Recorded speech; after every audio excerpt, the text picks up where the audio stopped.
कहानी का नाम है जॉर्ज पंचम की नाक। इसके लेखक हैं कमलेश्वर।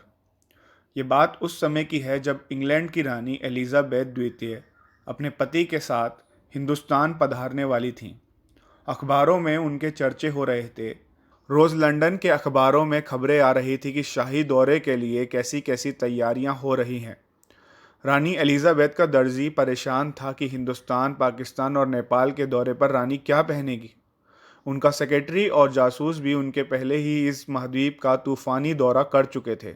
आखिर कोई मजाक तो था नहीं। जमाना चूंकि नया था, फौज फाटे के साथ निकलने के दिन बीत चुके थे, इसलिए फोटोग्राफरों की फौज तैयार हो रही थी। इंग्लैंड के अखबारों की कतरने हिंदुस्तान अखबारों में दूसरे दिन चिपकी नजर आती थी कि रानी ने एक ऐसा हल्के नीले रंग का सूट बनवाया है जिसका रेशमी कपड़ा हिंदुस्तान से मंगवाया गया है, कि करीब 400 पाउंड खर्चा उस सूट पर आया है। रानी एलिजाबेथ की जन्मपत्री भी छपी, प्रिंस फिलिप के कारनामे छपे, और तो और उनके नौकरों, बावर्चियों, खानसामों, अंगरक्षकों की पूरी जीवनियां देखने में आई। शाही महल में रहने और पलने वाले कुत्तों तक की जीवनियां देखने में आई। शाही महल में रहने और पलने वाले कुत्तों तक की तस्वीरें देखने में आई। बड़ी धूम थी, बड़ा शोर शराबा था। शंख इंग्लैंड में बज रहा था, गूंज हिंदुस्तान में आ रही थी। इन अखबारों से हिंदुस्तान में सनसनी फैल रही थी। राजधानी में तहलका मचा हुआ था। जो रानी 5,000 रुपये का रेशमी सूट पहनकर पालम के हवाई अड्डे पर उतरेगी, उसके लिए कुछ तो होना ही चाहिए। कुछ क्या, बहुत कुछ होना चाहिए।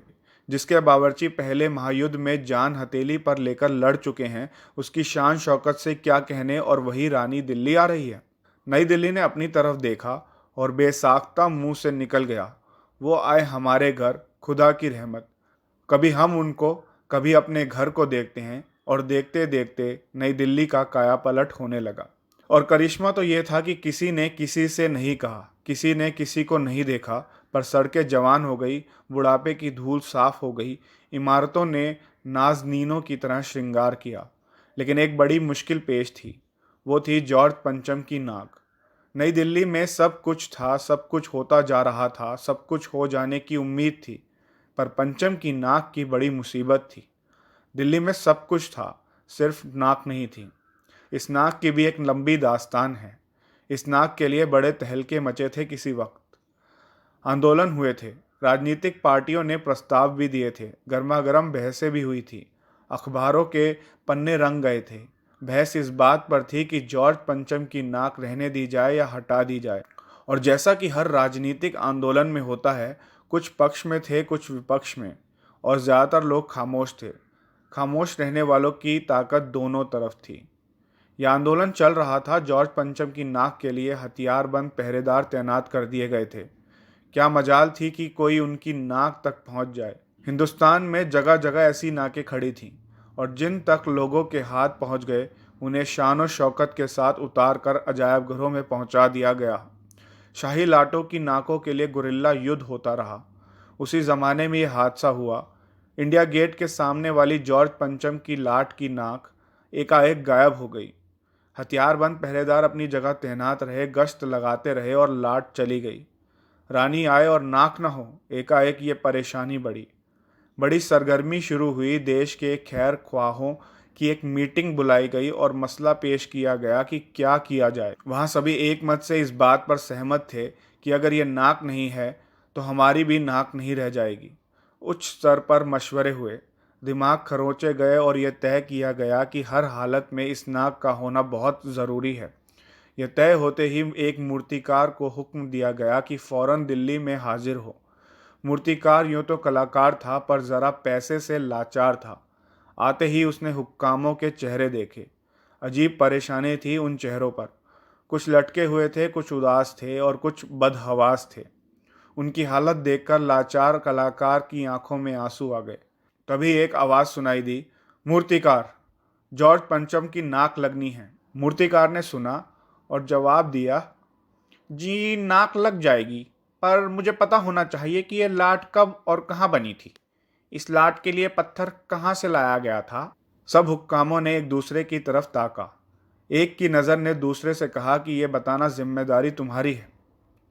खैर मामला हल हुआ। एक क्लर्क को फ़ोन किया और इस बात की पूरी छानबीन करने का काम सुपुर्द कर दिया गया। पुरातत्व विभाग की फाइलों के पेट चीरे गए, पर कुछ भी पता नहीं चला। क्लर्क ने लौटकर कमेटी के सामने कांपते हुए बयान दिया, सर, मेरी खता माफ हो, फाइलें सब कुछ हजम कर चुकी हैं। हुक्कामों के चेहरों पर उदासी के बादल छा गए।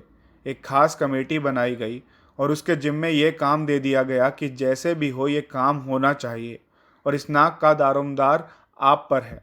आखिर मूर्तिकार को फिर बुलाया गया। उसने मसला हल कर दिया। वो बोला, पत्थर की किस्म का ठीक पता नहीं चलता तो परेशान मत होइए।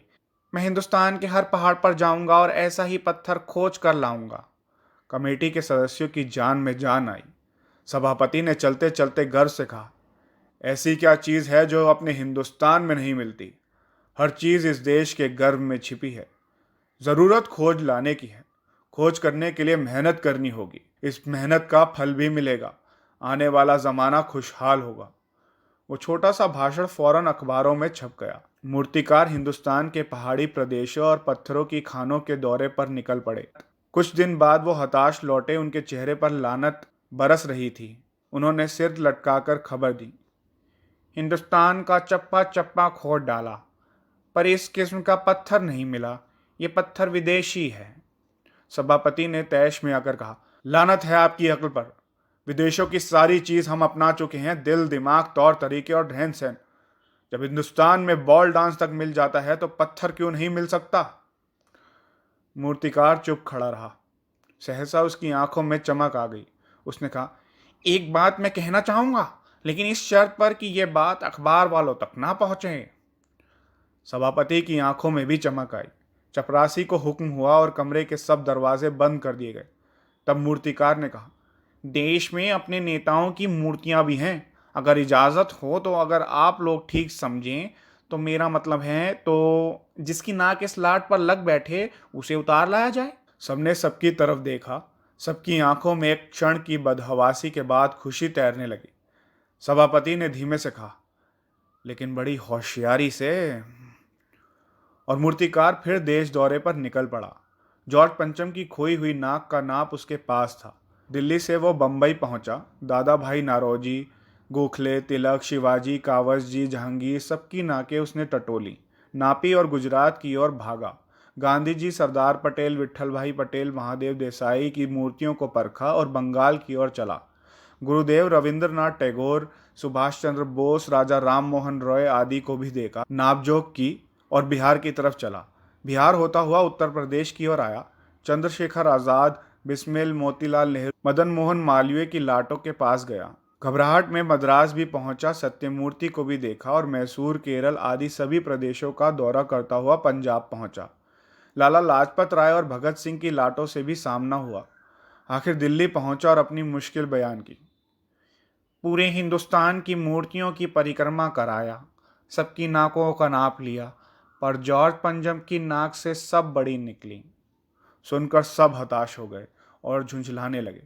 मूर्तिकार ने ढांढस बंधाते हुए आगे कहा, सुना था कि बिहार सेक्रेटेरिएट के सामने सन 42 में शहीद होने वाले 3 बच्चों की मूर्तियां स्थापित हैं। शायद बच्चों की नाक ही फिट बैठ जाए, यह सोचकर वहां भी पहुंचा, पर इन तीनों की नाकें भी इससे कहीं बड़ी बैठती हैं। अब बताइए मैं क्या करूं? राजधानी में सब तैयारियां थी। जॉर्ज पंचम की लाट को मल मल कर नहलाया गया था, रोगन लगाया गया था, सब कुछ था, सिर्फ नाक नहीं थी। बात फिर बड़े हुक्मरानों तक पहुंची। बड़ी खलबली मची। अगर जॉर्ज पंचम की नाक ना लग पाई तो फिर रानी का स्वागत करने का मतलब, ये तो अपनी नाक कटवाने वाली बात है। लेकिन मूर्तिकार पैसे से लाचार था, यानी हार मानने वाला कलाकार नहीं था। एक हैरत अंगेज ख्याल उसके दिमाग में कौंधा और उसने पहली शर्त दोहराई। जिस कमरे में कमेटी बैठी हुई थी उसके दरवाजे फिर बंद हुए और मूर्तिकार ने अपनी नई योजना पेश की। चूंकि नाक लगना एकदम ज़रूरी है, इसलिए मेरी राय है कि 40 करोड़ में से कोई एक जिंदा नाक काट कर लगा दी जाए। बात के साथ ही सन्नाटा छा गया। कुछ मिनटों की खामोशी के बाद सभापति ने सबकी ओर देखा। सबको परेशान देखकर मूर्तिकार कुछ अचकाया और धीरे से बोला, आप लोग क्यों घबराते हैं? ये काम मेरे ऊपर छोड़ दीजिए। नाक चुनना मेरा काम है, आपकी सिर्फ इजाज़त चाहिए। कानाफूसी हुई और मूर्तिकार को इजाज़त दे दी गई। अखबारों में सिर्फ इतना छपा कि नाक का मसला हल हो गया है और राजपथ पर इंडिया गेट के पास वाली जॉर्ज पंचम की लाट के नाक लग रही है। नाक लगने से पहले ही हथियारबंद पहरेदारों की तैनाती हुई। मूर्ति के आसपास का तालाब सुखाकर साफ किया गया, उसकी गाद निकाली गई और ताज़ा पानी डाला गया ताकि जो जिंदा नाक लगाई जाने वाली थी वो सूखने ना पाए। इस बात की खबर औरों को नहीं थी। ये सब तैयारियां भीतर भीतर चल रही थीं। रानी के आने का दिन नज़दीक आता जा रहा था। मूर्तिकार खुद अपने बताए हल से परेशान था। जिंदा नाक लाने के लिए उसने कमेटी वालों से कुछ और मदद मांगी। वो उसे दी गई, लेकिन इस हिदायत के साथ कि एक खास दिन हर हालत में नाक लग जाएगी। और वो दिन आया। जॉर्ज पंचम के नाक लग गई। अब अखबारों ने खबरें छापी कि जॉर्ज पंचम के जिंदा नाक लगाई गई है, यानी ऐसी नाक जो कतई पत्थर की नहीं लगती। लेकिन उस दिन के अखबारों में एक बात गौर करने की थी। उस दिन देश में कहीं भी किसी उद्घाटन की खबर नहीं थी। किसी ने कोई फीता नहीं काटा था, कोई सार्वजनिक सभा नहीं हुई थी, कहीं भी किसी का अभिनंदन नहीं हुआ था, कोई मान पत्र भेंट करने की नौबत नहीं आई थी, किसी हवाई अड्डे या स्टेशन पर स्वागत समारोह नहीं हुआ था, किसी का ताज़ा चित्र नहीं छपा था। सब अखबार खाली थे। पता नहीं ऐसा क्यों हुआ था। नाक तो सिर्फ एक चाहिए थी, और वो भी बुत के लिए।